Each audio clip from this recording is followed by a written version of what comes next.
Bonjour je dirais à toutes et à tous.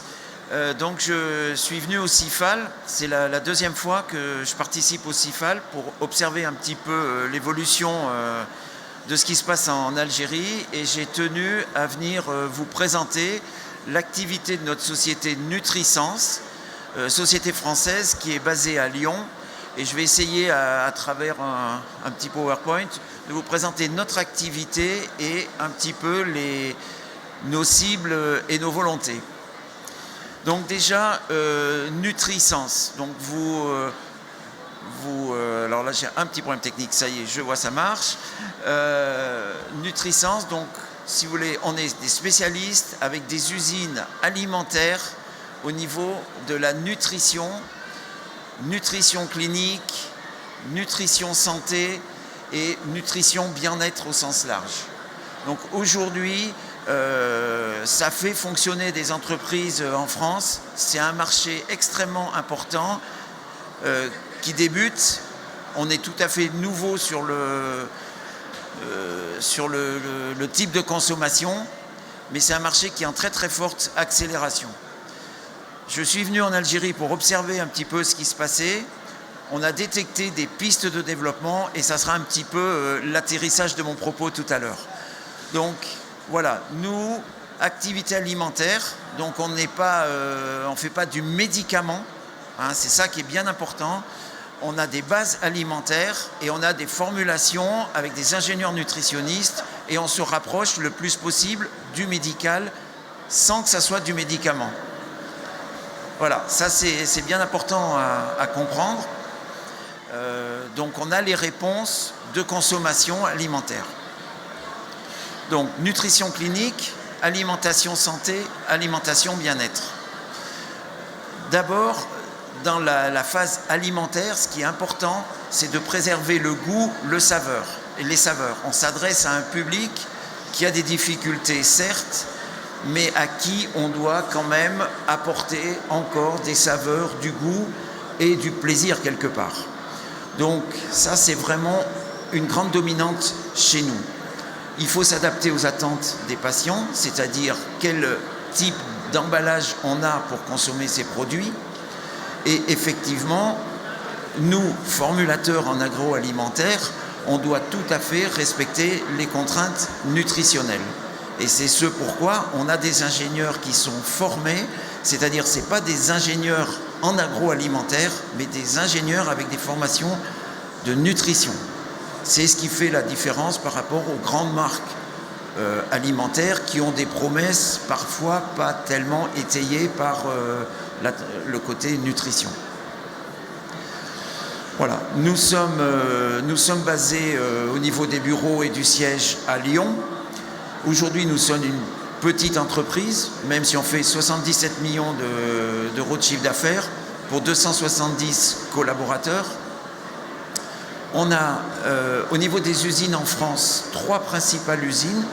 Une usine qui est à Beaune, alors pour ceux qui connaissent, c'est en Côte d'Or. Une usine qui fait du plat mixé, frais, apertisé ou surgelé.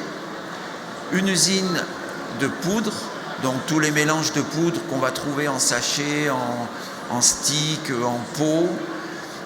On a une usine de plats cuisinés, où là on verra qu'on va sur du plat cuisiné apertisé, qu'on peut servir dans les hôpitaux, dans les maisons de retraite, ou qu'on peut également offrir à des magasins de sport pour les personnes qui vont utiliser des produits, des plats cuisinés pour sportifs, hein, ce qui est très important. Et on est en train de finaliser une avancée avec une société qui fait des crèmes, style des danettes, vous voyez ce type de produit, des yaourts en hyperprotéinés. Ça, c'est une très grosse tendance dans le prêt à consommer, mais on va y revenir. Et on vient de faire dernièrement une acquisition en Espagne, où là, on a acheté une usine où on a des lignes de conditionnement en bouteilles PET, en aseptique, sur des bases laitières, et on a également des lignes de tétra, les petits tétra packs avec le bouchon. Voilà un petit peu l'envergure modeste, mais certaine, de la société NutriSense. Voilà je vous présente là les 4 segments auxquels on s'adresse. On s'adresse au segment de la dysphagie à travers des eaux gélifiées. On y reviendra, je vais vous les décrire. On s'adresse à des régimes spécifiques, tout ce qui est le free from, le sans allergène, le sans gluten, le sans sel. On s'adresse à des gammes de nutrition santé. Ce que j'appelle nutrition santé, c'est santé, bien-être, ça peut être aussi bien la minceur, des régimes minceurs, ça peut être également bien évidemment le sport, et le sport est en développement certain. Et puis, pour finir sur ces 4 axes, la dénutrition. Et là, j'y reviendrai à la fin, vous verrez. La dénutrition, donc c'est pour toutes les personnes qui ont des problématiques suite à des hospitalisations longues, des personnes âgées qui ont besoin d'être nutries, des post-opérés, tous les profils de renutrition. Et là, c'est quelque chose sur lequel on a beaucoup travaillé, que j'ai bien observé, et j'y reviendrai particulièrement sur le territoire algérien. Alors, voilà un petit peu, si je reprends, gardez en mémoire les 4 axes. Donc, en ce qui concerne la dysphagie, à chaque fois, je vais vous présenter des produits en poudre, donc à reconstituer avec de l'eau ou avec du lait, et des solutions prêtes à consommer. Donc, dans nos usines, on sait faire du déshydraté poudre à reconstituer, et on sait faire du prêt à consommer. Donc, pour l'hydratation, on est relativement leader sur le marché national des eaux gélifiées. Ces eaux gélifiées, elles sont soit en poudre, c'est-à-dire la préparation se fait par les préparatrices dans les hôpitaux, dans les maisons de retraite, ou alors maintenant on sait les faire en coupelle, prêtes à consommer, c'est-à-dire comme un yaourt si vous voulez. Et les épaississants classiques qui sont essentiellement en poudre. Donc le marché de la dysphagie, il est assez sain par le fait qu'on n'a pas des gammes énormes, et c'est quelque chose qui est très maîtrisé et très accessible en prix. Ensuite, sur les régimes spécifiques, je dirais que c'est assez classique chez nous. On fait des campagnes de fabrication dans des ateliers parfaitement, on va dire entre guillemets, nettoyés et préparés pour éviter tout type de croisement d'allergènes ou autres. Lorsqu'on fait des préparations sans allergènes, sans gluten, le sans sucre demande un peu moins de préparation, mais il faut savoir que ces gammes, on les maîtrise. Et aujourd'hui, on offre même, comme vous le voyez ici sur la représentation, on est capable d'offrir pour des établissements des petits packs, des petits cartons repas où on a toute une gamme de produits sans allergènes. On va de l'entrée au dessert. Mais à chaque fois, on essaye de travailler effectivement les saveurs, le goût. Il faut savoir qu'on est une société issue de l'alimentaire, donc pour nous, le goût, c'est quand même un élément majeur. Et on se doit, par rapport à ce public, de leur apporter du plaisir et de la saveur. C'est quelque chose qui caractérise vraiment notre société. Ensuite, la partie nutrition santé. Alors ça, c'est une partie, c'est un plaisir pour nous, effectivement, que d'avoir des réponses pour les sportifs.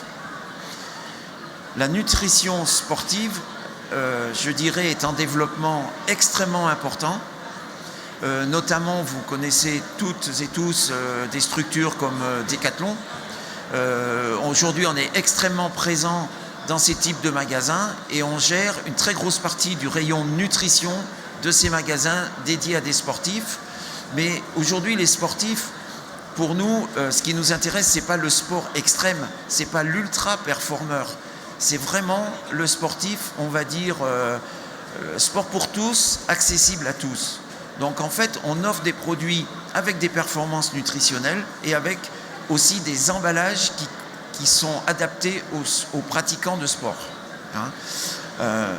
Alors j'en veux pour exemple, vous voyez ces petits tubes de gel, des gels d'apport glucidique qui sont utilisés par les marathoniens ou par les cyclistes. C'est style un one-shot, 3/4 d'heure avant le finish ou autre. Tac, on va briser le petit opercule du tube, on va prendre le tube et ça fait un effet coup de fouet, c'est du glucose, assimilation hyper rapide avec un mix minéral, vitaminique qui fait que c'est du punch. On sait travailler dans la nutrition sportive des séquences. Alors les séquences, c'est avant l'effort, c'est-à-dire qu'on va conseiller de prendre quelques heures ou quelques jours avant l'effort, d'avoir un programme où on va consommer, on va remettre en solution de la maltodextrine par exemple, donc on va accumuler des sucres lents. On sait pendant l'effort faire de l'hydratation avec résorber tous les problèmes de déperdition de sels minéraux, etc. Et on sait avoir des produits pour la récup. Et la récup est vraiment très tendance aujourd'hui. Le marché français et européen a beaucoup travaillé sur pendant l'effort. Et là, de plus en plus, maintenant, on est sur le après l'effort. C'est-à-dire on est sur la reconstruction musculaire en ajoutant à nos produits des protéines qui se dissolvent particulièrement bien. Et là, ça permet une reconstruction assez rapide. Et ce qui n'est pas noté là, ce qui est dans les tuyaux en préparation actuellement, la demande va vers le Protect. Alors le Protect, ça veut dire quoi? C'est-à-dire que des sportifs qui font des marathons, du vélo, commencent à avoir des problèmes avec les articulations, le dos, le ceci, le cela. Donc on commence à réfléchir et on est déjà bien avancé sur ce type de produit.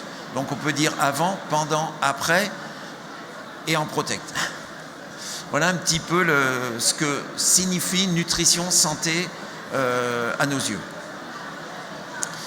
Ensuite, et c'est là qu'on va venir un petit peu plus précisément peut-être sur notre sujet, la partie solution pour les personnes dénutries. Alors là, il y a plusieurs choses. À la fois, on a des ingrédients où on va enrichir nos aliments dans nos assiettes ou dans nos plateaux repas. Ça peut être des protéines en poudre, par exemple. C'est-à-dire, vous imaginez une salière, mais au lieu que ça soit du sel ou du parmesan, c'est des protéines. C'est peut-être moins fun que le parmesan, mais enfin, ça fonctionne. Et ça se prend, ça n'altère pas le goût du produit. Il n'y a pas des goûts parasites, ça fonctionne. Ensuite, on a les préparations qui ont été enrichies préalablement, qui sont en sachet ou en pot, et qu'on va délayer avec de l'eau, avec des shakers. On va chauffer au micro-ondes, pas chauffer, enfin pas trop les chauffer, mais on peut les tiédir. On a ce type de préparation. Et ensuite, on est allé jusqu'au bout de la chaîne, et il manque d'ailleurs quelque chose ici, sur des produits, on va dire alimentaires enrichis d'entrée de jeu, où on sait faire des biscuits, des gâteaux, style des puddings un peu.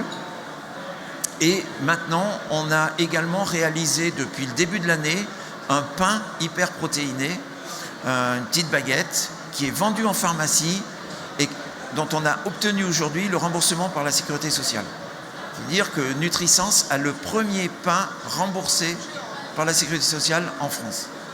Ce qui nous a fait un taux de croissance assez important dans la pénétration du marché de la pharmacie cette année, parce qu'on est effectivement les seuls à le faire et on a une conservation qui est bien maîtrisée. Voilà un petit peu l'enrichissement de l'alimentation. Et nous avons, grâce notamment au rachat de la société en Espagne, maintenant des produits sous des formes liquides base des jus de fruits ou liquides laitiers. C'est des produits enrichis en protéines avec différentes saveurs. Alors là, on ne fait pas que vanille, chocolat, chocolat, vanille et re-chocolat, vanille. Donc on essaye d'apporter d'autres saveurs, fruits des bois, mangue, ananas, passion, je ne sais pas quoi. On essaye d'aller un petit peu plus loin, toujours avec la volonté de trouver du goût.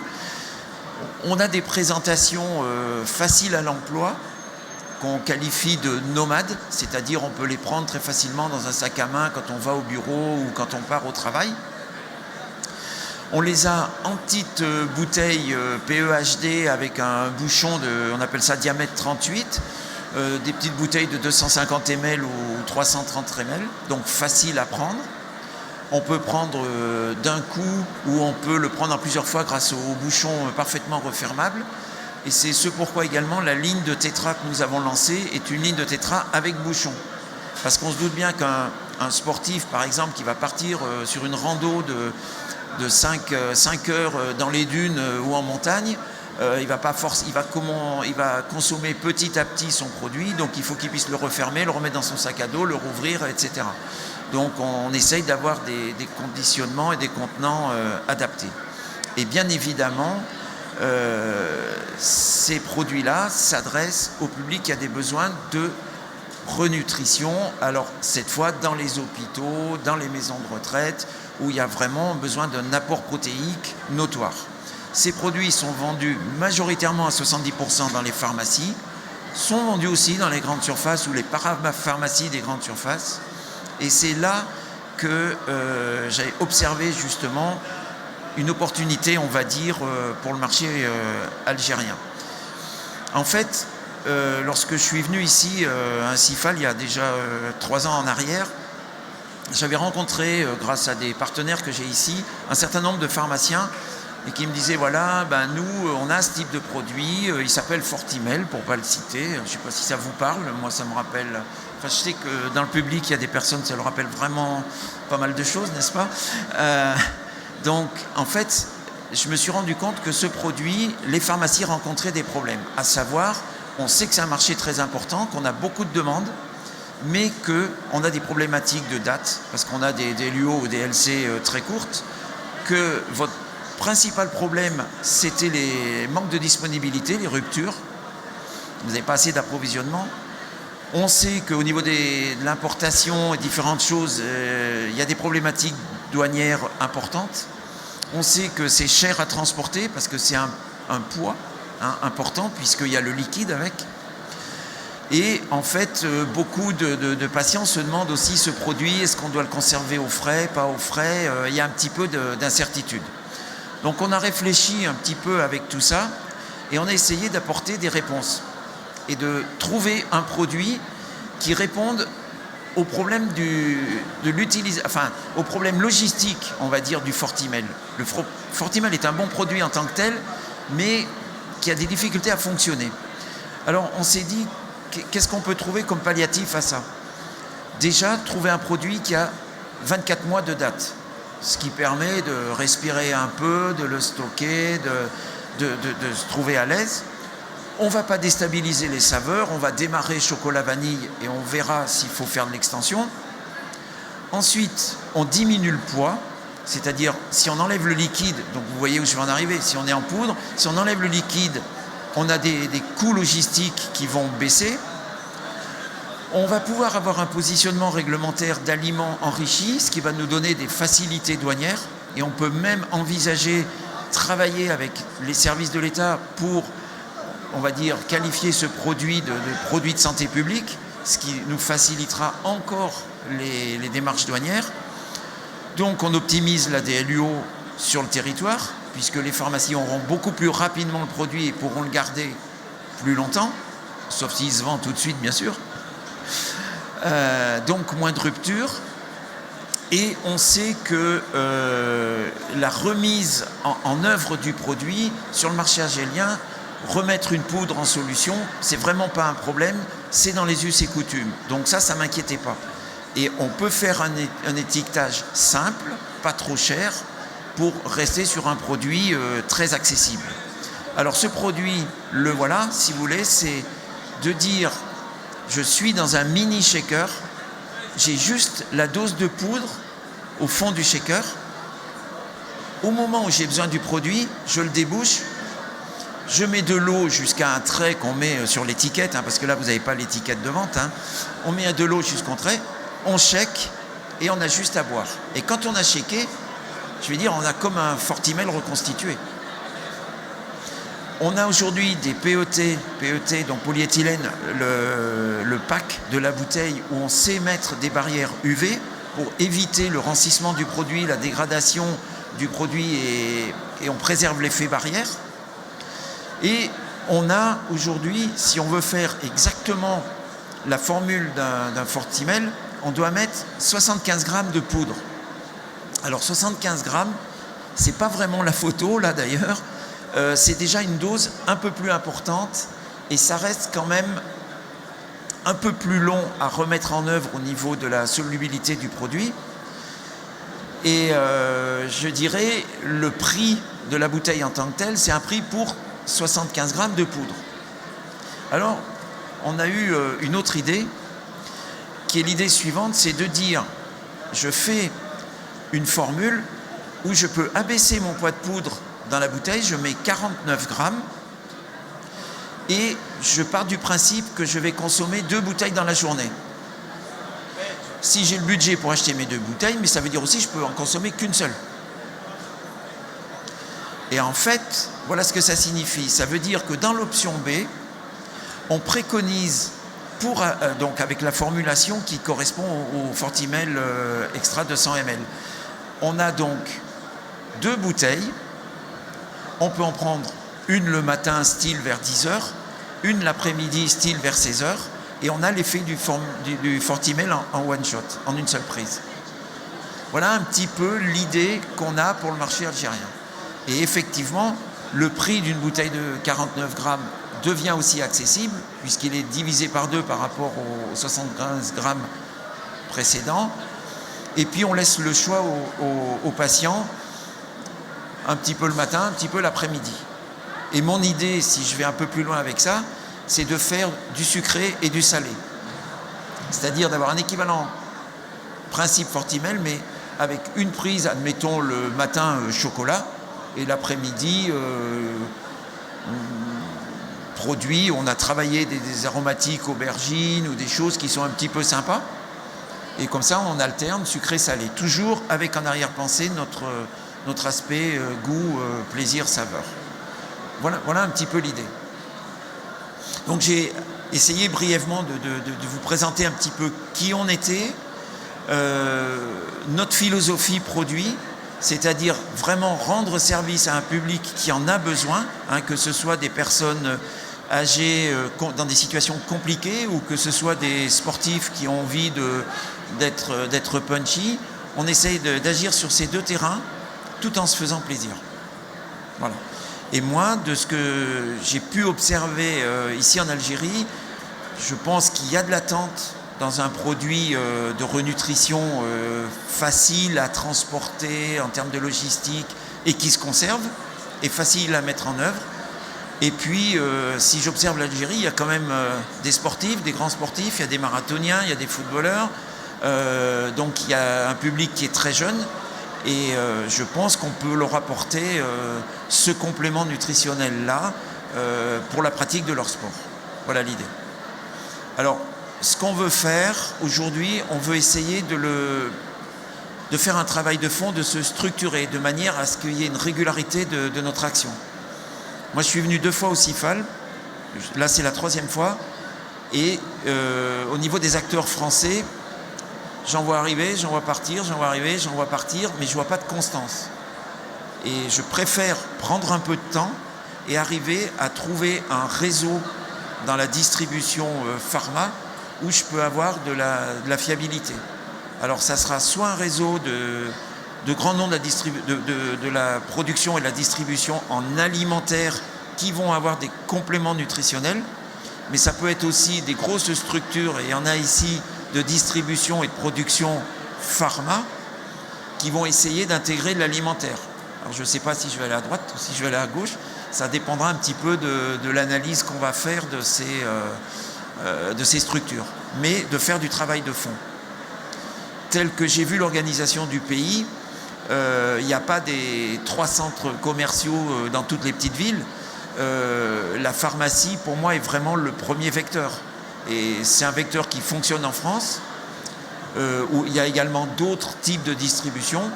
Mais je pense que si on commence par la pharmacie, avec des personnes, des pharmaciens expérimentés qui sauront expliquer le pourquoi du comment du produit, je pense que c'est un vecteur de réussite important. Voilà pourquoi on a décidé d'avancer dans le cadre du CIFAL, où on voit un petit peu toutes ces structures de distribution et de présenter notre dossier et de voir avec qui on va avancer. Mais ce que j'espère, c'est qu'au prochain CIFAL, je vous dirai, voilà, on a avancé avec telle structure et qu'est-ce que vous en pensez déjà dans vos pharmacies. Voilà un petit peu l'idée de la présentation de ce matin. C'est grande volonté, travail de fond d'avancer sur ces gammes-là en Algérie.